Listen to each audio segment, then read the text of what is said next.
अरे मेरे सवाल हैं थोड़ा सा। हाँ जी।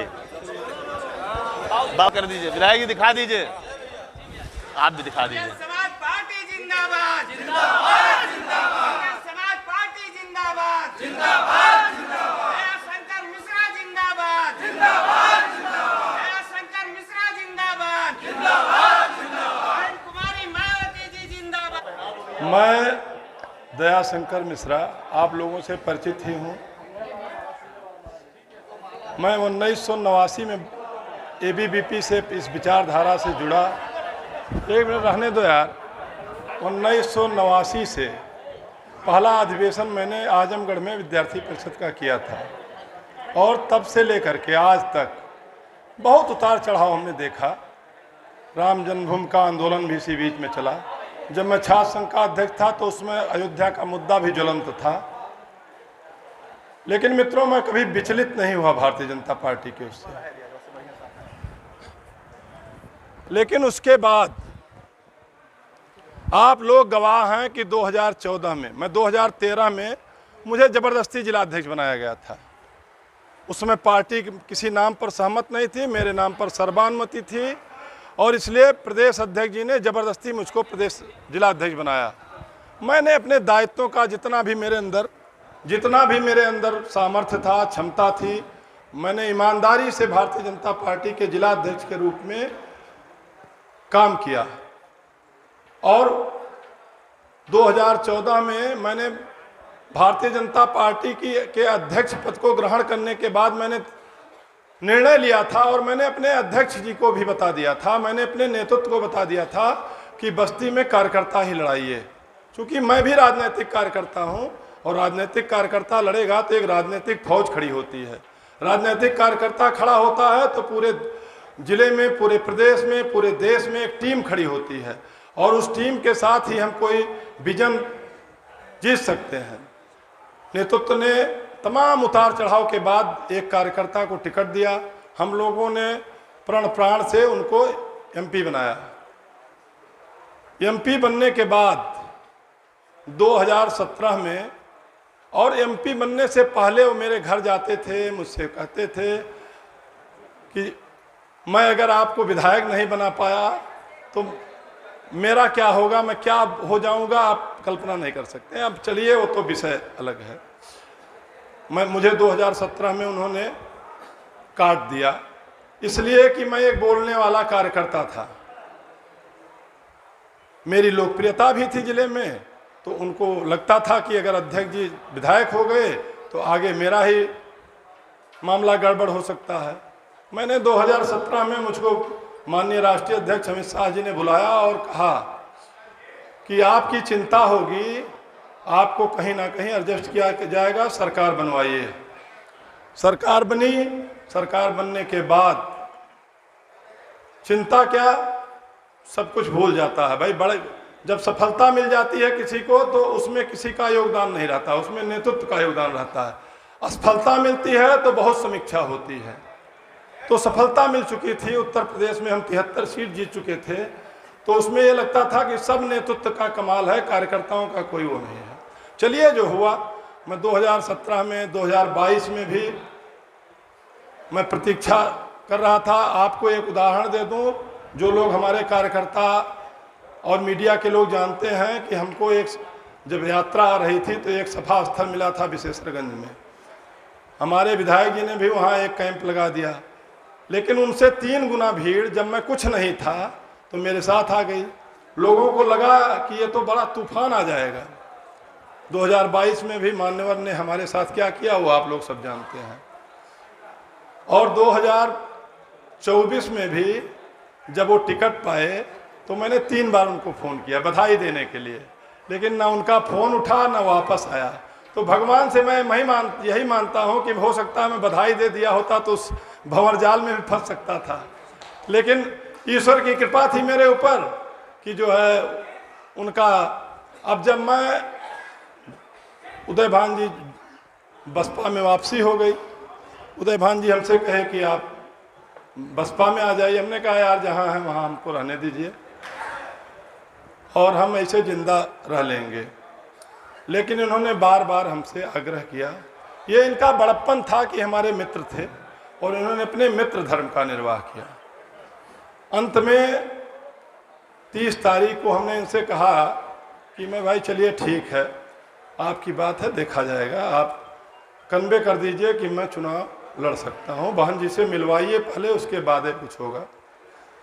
तो मैं बहन जी से मिला, भाई साहब हमारे साथ थे और भाई साहब ने जितना हमारा सहयोग किया, मैं भारतीय जनता पार्टी में 35 वर्ष रहा और 35 वर्ष में मैंने अपनी जेब से भारतीय जनता पार्टी को सींचा, पैसा कौड़ी जो भी लगता था, आप लोग जानते हैं मैं किसी से चंदा वंदा नहीं लेता था।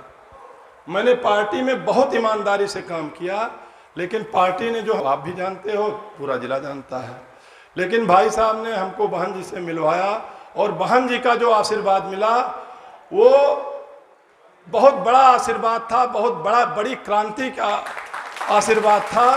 उन्होंने कहा कि एक राजनीतिक कार्यकर्ता को आप लेकर के आए हो।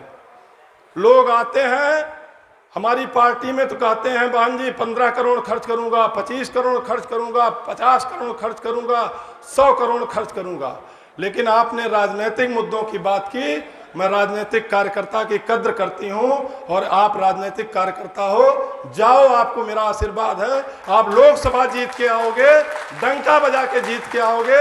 ये बहन जी का आशीर्वाद मुझे मिला, भाई साहब तो गवाह हैं। पौना घंटा बहन जी ने मुझको समय दिया, मैं वहां से उत्साह से भर करके मैं यहाँ आया। तो हमने कहा भाई अपने लोगों से पहले विचार विमर्श कर लें, क्योंकि टीम ही लड़ती है, व्यक्ति नहीं लड़ता है।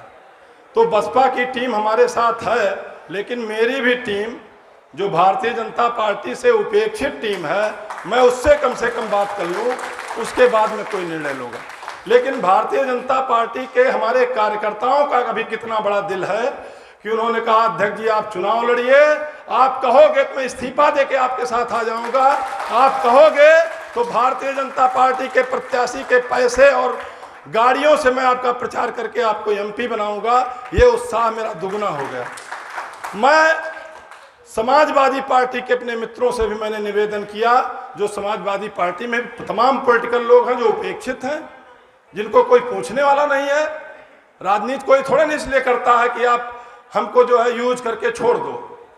मैंने उन लोगों से बात किया, उन्होंने कहा अध्यक्ष जी आप सर्वदलीय प्रत्याशी, आपको सभी दलों का समर्थन मिलेगा, बसपा आपके साथ खड़ी है, बसपा का 2 लाख से ऊपर का वोट लेकर के आप लड़ रहे हो, कोई लड़ाई नहीं लड़ पाएगा आपसे। आप ऐसे कार्यकर्ता हो जिसकी लोगों कोने कोने पर चर्चित है। मेरा उत्साह और बढ़ गया। मैंने भाई साहब से निवेदन किया, कल ही हम लोगों को प्रेस करना था, मैं आप लोगों से क्षमा प्रार्थी हूं कि कल प्रेस नहीं हो पाई। भाई लोग जो है बहन जी के यहाँ मीटिंग में थे, इसलिए आ नहीं पाए। तो तमाम कुचर्चित कि बड़ा अध्यक्ष जी के ऊपर दबाव है, दबाव भी था मेरे ऊपर। मैं 35 साल का कार्यकर्ता था, मेरे नेतृत्व के द्वारा तमाम लोगों का फोन आया। हमने कहा भाई साहब आप लोगों ने हमको दिया क्या है ये बता दीजिए, आप बैठ करके हिसाब कर लीजिए, अगर आपका कुछ बढ़ता हो तो ले लीजिए, लेकिन मेरा खून मत चूसिए। मैं बहुत पीड़ित हो चुका हूं आप लोगों से कम जब मैं चुनाव लड़ने के लिए सोच लिया तब आप मेरे पास फोन कर रहे हो। नए सिक्योरिटी गार्ड के सुरक्षा में आप रहते हो, आप कार्यकर्ताओं से नहीं मिलते हो, जमीनी हकीकत जानना चाहिए। उन लोगों ने कहा मैं ये चिंता कर लूंगा, वो चिंता कर लूंगा, वो कर लूंगा।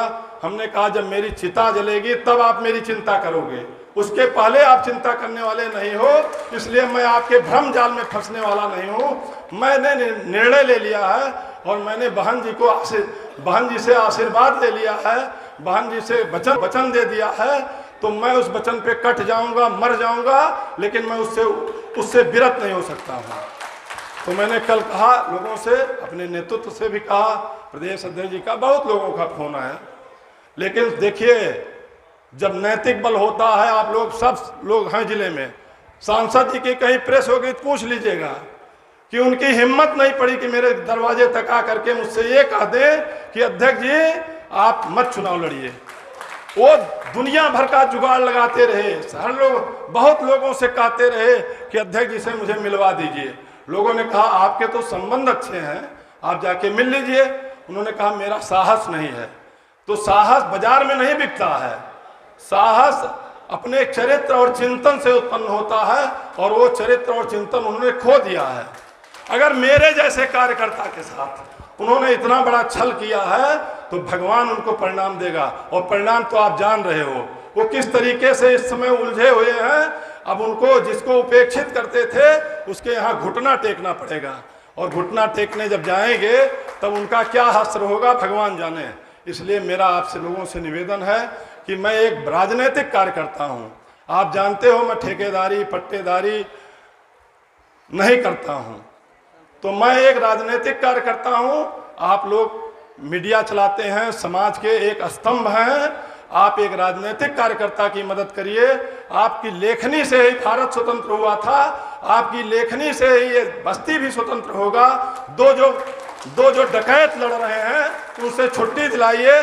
मैं आपको वचन देता हूं कि मैं पूरी ईमानदारी के साथ बस्ती की सेवा करूंगा। जिस तरीके से मैं 35 वर्ष तक अपने जीवन को बेदाग रखा हूं, मेरे जीवन में कोई दाग नहीं आने पाएगा, मेरे चरित्र में कोई दाग नहीं आने पाएगा। इसका आप लोगों को वचन देता हूं। बस इतना ही कि आप लोग मेरी जो भावना है वो अपने कलम के माध्यम से जनता तक पहुंचावें। इतना ही निवेदन करते हुए मैं अपनी बात समाप्त करता हूं।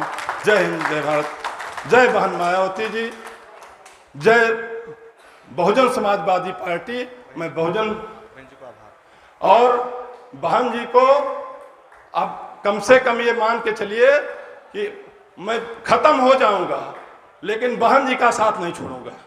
मैं वो कार्यकर्ता नहीं हूं, एक मिनट, मैं वो कार्यकर्ता नहीं हूं कि किसी का एहसान लेने के बाद एहसान फरामोश हो जाऊं। अगर भारतीय जनता पार्टी इतना उपेक्षा न की होती तो मैं भारतीय जनता पार्टी छोड़ने वाला नहीं था। और अगर बहन जी ने, मैं बहुजन समाजवादी पार्टी में मैंने कोई काम नहीं किया है और उन्होंने बुला करके मुझे लोकसभा का टिकट दिया है, इससे बड़ी कोई पंचायत नहीं हो सकती है। और सबसे बड़ी पंचायत में बहन जी के आशीर्वाद से मैं जाऊंगा। और इस आत्मविश्वास के साथ मैं कह रहा हूं आपसे कि मैं बहन जी को कितना धन्यवाद दूं, कितना उनका आशीर्वाद मुझे मिले, मैं जीवन भर उनका ऋणी रहूंगा। और उसके साथ साथ मैं आपका ऋणी रहूंगा कि आपने जिस धैर्य और साहस के साथ, जिस राजनीतिक कुशलता के साथ, जिस राजनीतिक चरित्र के साथ एक राजनीतिक कार्यकर्ता के लिए टिकट मांगा है, वो अपने आप में बेमिसाल है।